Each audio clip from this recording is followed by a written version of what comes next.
Bismillahirrahmanirrahim. Assalamualaikum warahmatullahi wabarakatuh.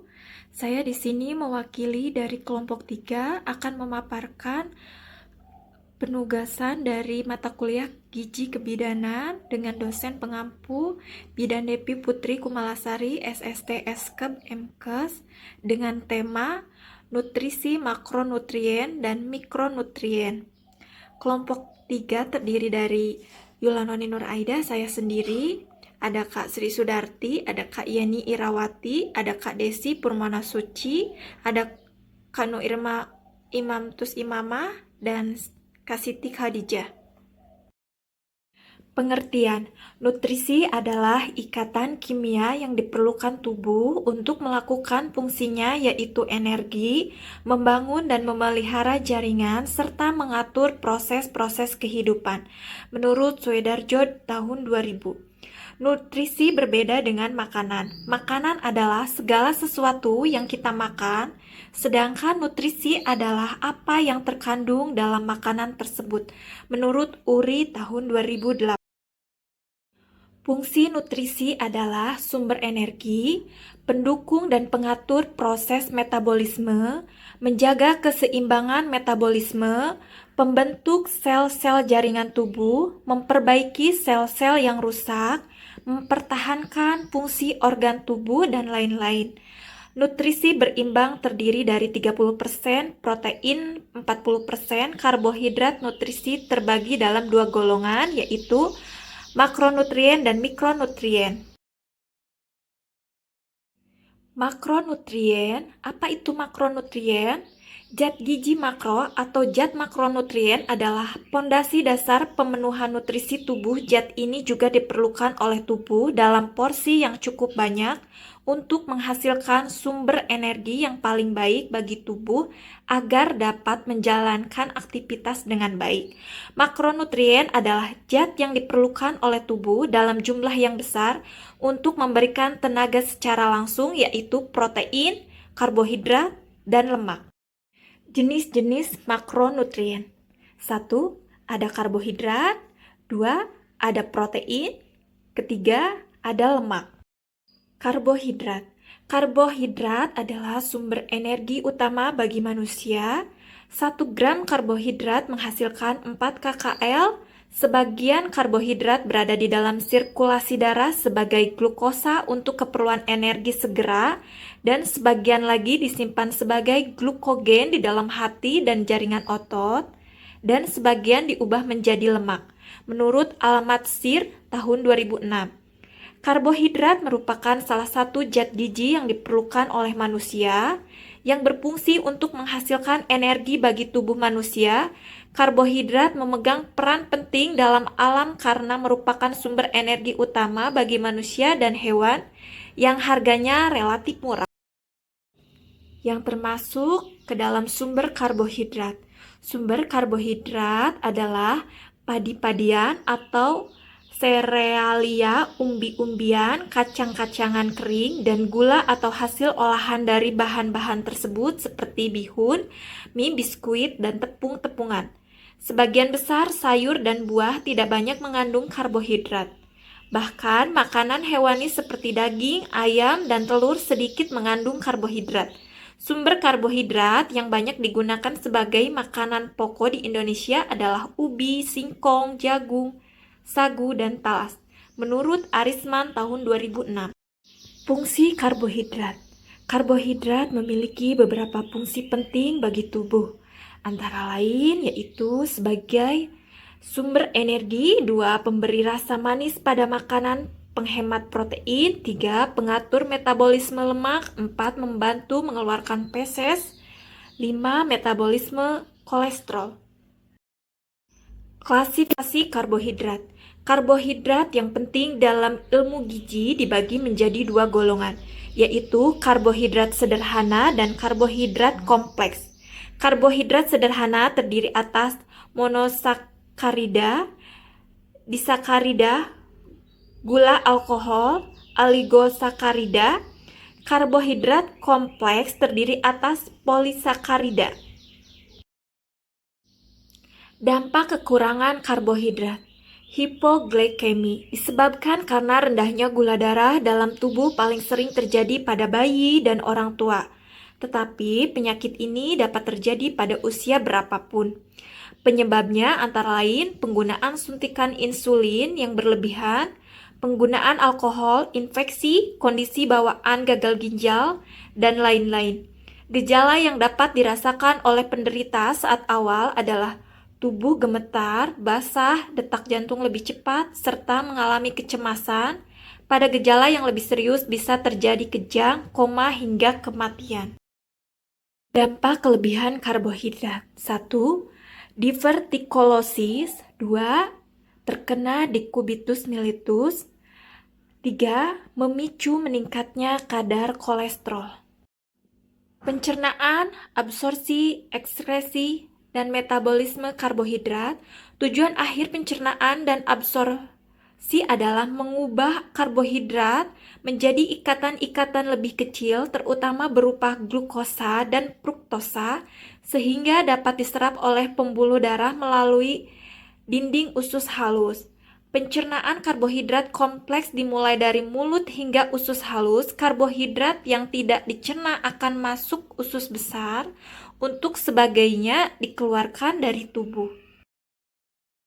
2. Protein. Apa itu protein? Istilah protein berasal dari kata Yunani yaitu proteus yang berarti yang utama atau yang didahulukan. Kata ini diperkenalkan oleh Gardus Mulder, seorang ahli kimia Belanda. Ia berpendapat bahwa protein adalah hal yang paling penting dalam setiap organisme. Protein adalah bagian dari semua sel hidup dan merupakan bagian terbesar tubuh setelah air. 1/5 bagian tubuh adalah protein, separuhnya ada di dalam otot, 1/5 di dalam tulang dan tulang rawan, 1/10 di dalam kulit, dan kelebihannya di dalam jaringan lain. Protein memiliki fungsi khas yang tidak dapat digantikan oleh zat gizi lain, yaitu membangun serta memelihara sel-sel dari jaringan tubuh yang termasuk ke dalam sumber protein.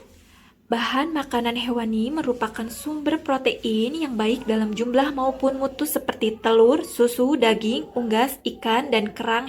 Bahan hewani kaya protein bermutu tinggi tetapi hanya merupakan 18,4% rata-rata konsumsi protein penduduk Indonesia. Sedangkan sumber protein nabati adalah kacang, kedelai, dan hasilnya seperti tempe dan tahu, serta kacang-kacangan yang lainnya. Kacang kedelai merupakan sumber protein nabati dengan mutu tertinggi. Padi-padian dan hasilnya relatif rendah dalam protein.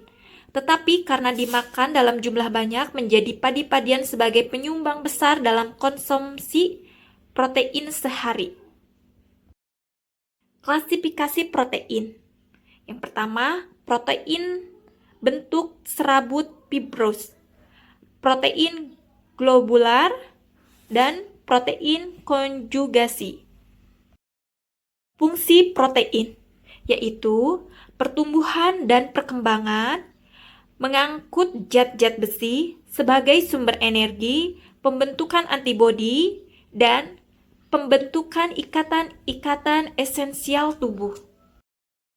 Dampak kekurangan protein yaitu yang pertama, kwashiorkor atau kekurangan protein. Yang kedua, marasmus. Dampak kelebihan protein: penumpukan keton dan bau mulut, kerusakan pada ginjal, peningkatan resiko terkena kardiovaskular, kehilangan kalsium, dan peningkatan berat badan. 3. Lemak. Definisi lemak. Lemak adalah salah satu kelompok yang termasuk pada golongan lipid, yaitu senyawa organik yang terdapat di alam serta tidak larut dalam air, tetapi larut dalam pelarut organik nonpolar disusun dari 2 jenis molekul kecil, yaitu gliserol dan asam lemak.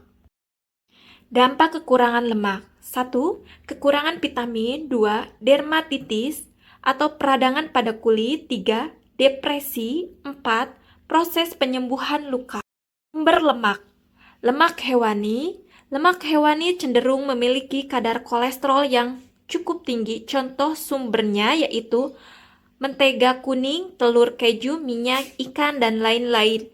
Lemak nabati, contoh sumbernya adalah sayur-sayuran, minyak kelapa, minyak zaitun, dan lain-lain.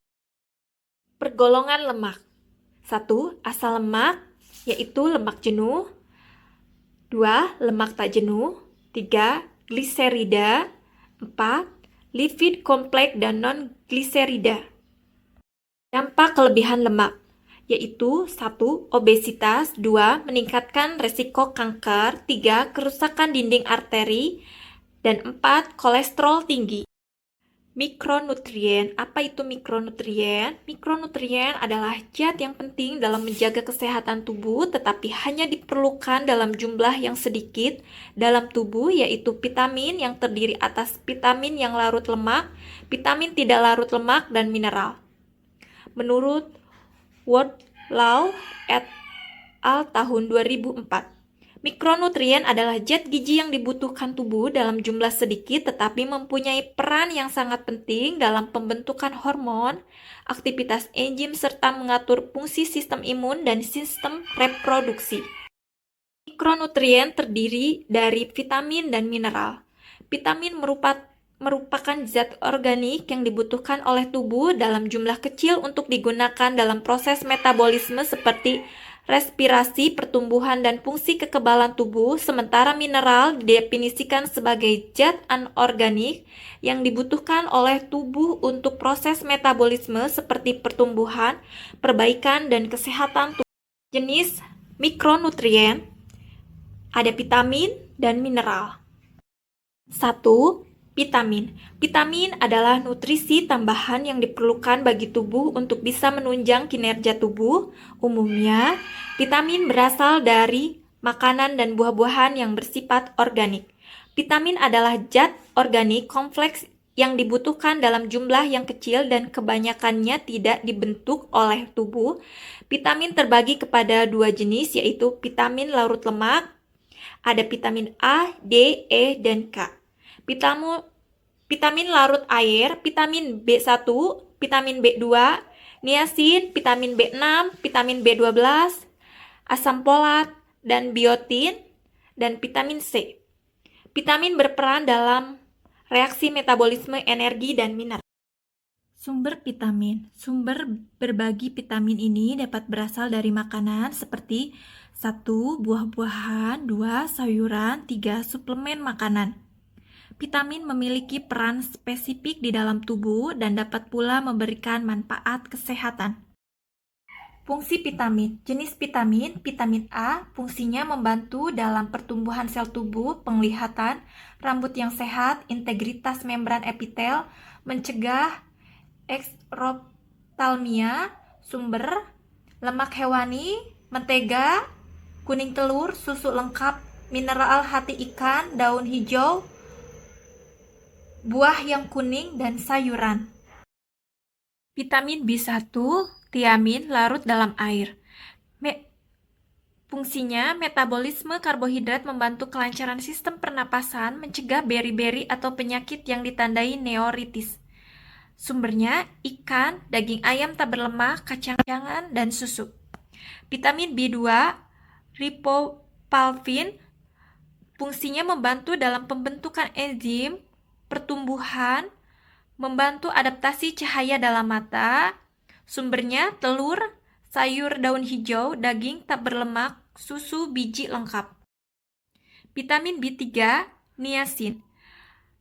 Fungsinya metabolisme karbohidrat, lemak, dan protein, komponen enzim mencegah menurunnya nafsu makan. Sumbernya daging tak berlemak, hati ikan, kacang-kacangan, telur, dan hati. Vitamin B6, virodoksin, fungsinya membantu kesehatan gusi dan gigi, pembentukan sel darah merah, metabolisme karbohidrat, lemak, dan protein. Sumbernya biji-bijian, sayuran, daging, dan pisang. Vitamin B12, cyanocobalamin, fungsinya metabolisme protein, pembentukan sel darah merah, kesehatan jaringan, mencegah anemia. Sumbernya hati, susu, daging tak berlemak, susu, ikan, dan kerang laut. Vitamin C, asam ascorbut, fungsinya kesehatan tulang, gigi, dan gusi, pembentukan dinding pembuluh darah dan pembuluh kapiler, kesembuhan jaringan dan tulang, memudahkan penyerapan besi dan asam folik. Sumbernya buah, jus jeruk, tomat, buah beri, kubis, sayur hijau, dan kentang. Vitamin E alpha tocopherol, fungsinya pembentukan sel darah merah, melindungi asam amino utama. Sumbernya sayuran, daun hijau. Vitamin biotin, fungsinya kegiatan enzim metabolisme karbohidrat, lemak, dan protein. Sumbernya kuning telur, sayuran hijau, susu, dan hati. Vitamin K, produksi protombin. Sumbernya hati, telur, sayuran, dan daun hijau. Dampak kekurangan vitamin. Kekurangan vitamin dapat menimbulkan berbagai gejala seperti gangguan pencernaan, gangguan pada kulit, gangguan pertumbuhan, hingga demensia. Kemudian, jika seseorang kekurangan vitamin, terjadi kondisi disebut avitaminosis. Avitaminosis merupakan kekurangan atau defiensi vitamin tertentu. Dampaknya sendiri akan berbeda dari jenis vitamin yang tidak terpenuhi kebutuhannya. Jika anak yang mengalami kekurangan vitamin rentan mengalami berbagai masalah kesehatan, dan dampak yang paling kentara terlihat pada proses tumbuh kembang anak yang terhambat. Dampak kelebihan vitamin. Kelebihan asupan vitamin dalam bahasa medis disebut dengan hipervitaminosis justru akan menimbulkan beberapa efek negatif bagi kesehatan.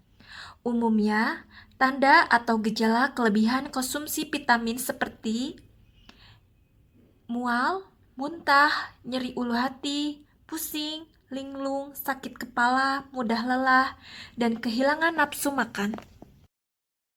2. Mineral. Mineral adalah senyawa anorganik yang terbentuk di alam yang memiliki sifat fisik dan kimia tertentu serta susunan kristal teratur atau gabungan yang membentuk batuan, baik dalam bentuk lepas atau padu.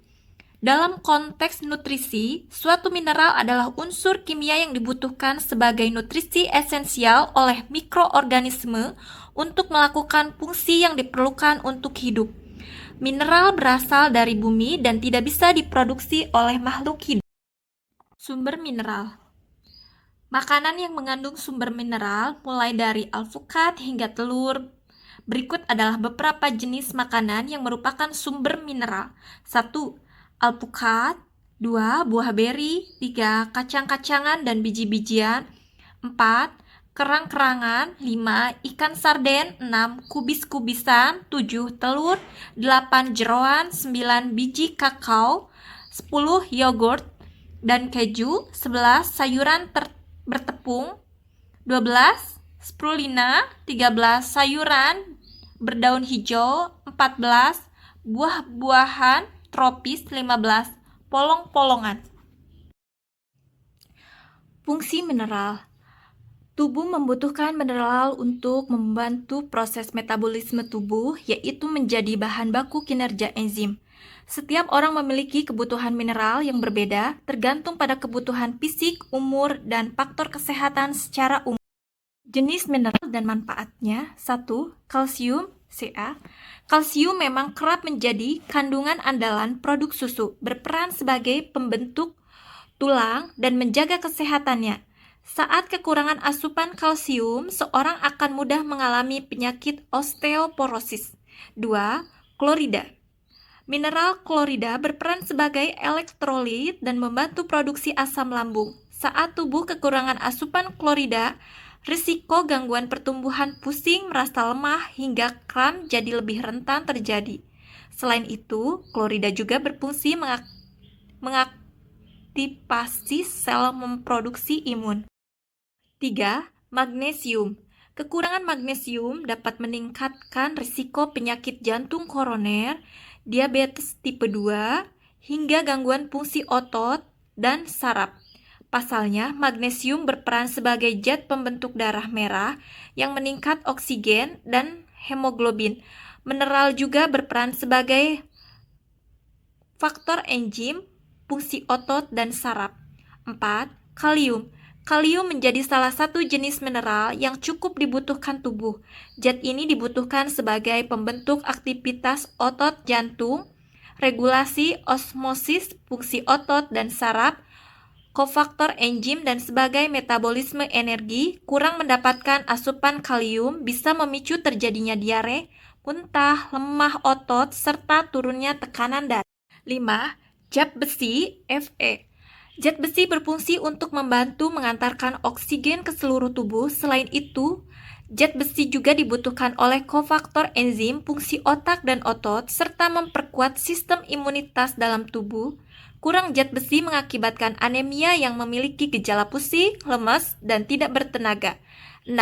Tembaga. Tembaga ini memiliki fungsi yang menyerupai zat besi. Tembaga membantu fungsi saraf bersifat oksidan dan melakukan asintetis jaringan pengikat.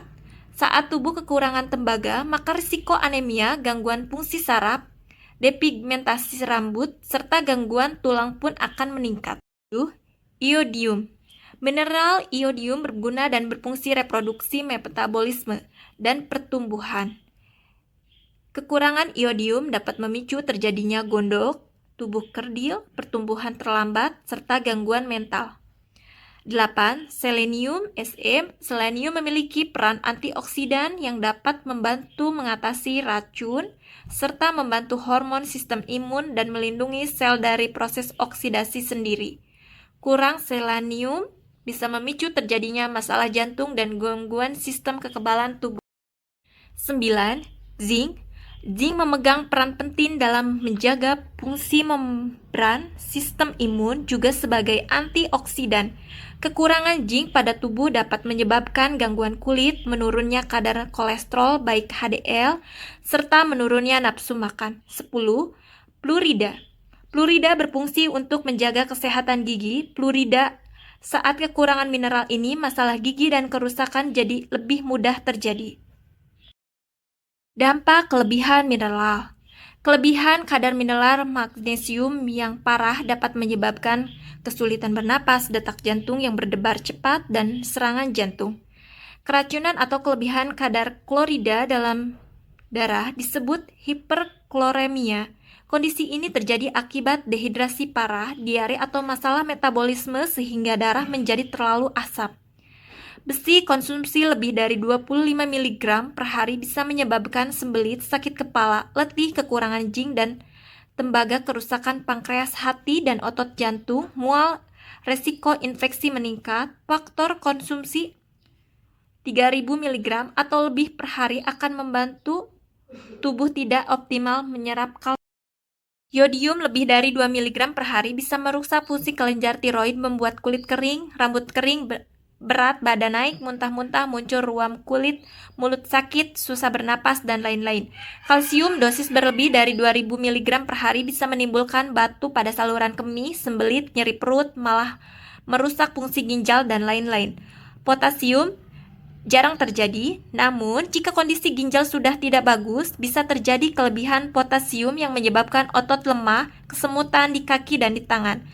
Sodium konsumsi lebih dari 2300 mg per hari bisa berakibat kram otot, mata berkunang-kunang, tekanan darah tinggi, osteoporosis, gangguan elektrolit tubuh yang bisa menyebabkan gangguan pernapasan.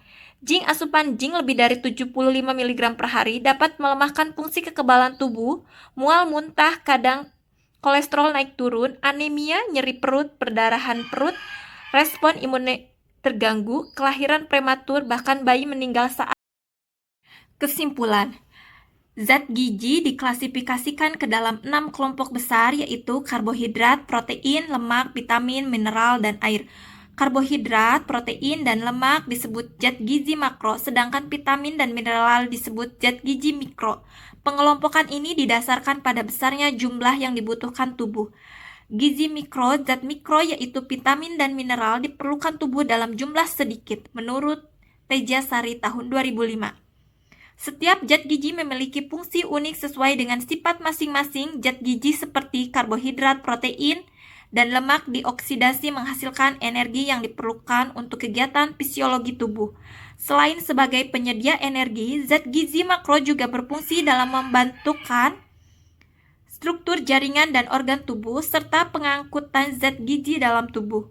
Sedangkan zat gizi mikro, yaitu vitamin dan mineral, berfungsi dalam pengaturan dan pemeliharaan proses biokimiawi, antara lain aktivitas enzim, pembekuan darah, pengangkutan molekul melalui membran sel, pembentukan struktur organ. Selain itu, vitamin dan mineral berperan dalam metabolisme zat gizi mikro, fertilitas, oksidasi, fosforilasi, dan reproduksi menurut Tejasari tahun 2005. Saya mewakili dari kelompok 3 mengucapkan terima kasih banyak atas perhatiannya, atas pemaparan penugasan mata kuliah gizi kebidanan dengan tema nutrisi makronutrien dan mikronutrien. Kurang lebihnya saya ucapkan mohon maaf. Bila ada salah kata dan perbuatan, akhir kata wabillahi taufiq wal hidayah. Wassalamualaikum warahmatullahi wabarakatuh. Salam sehat.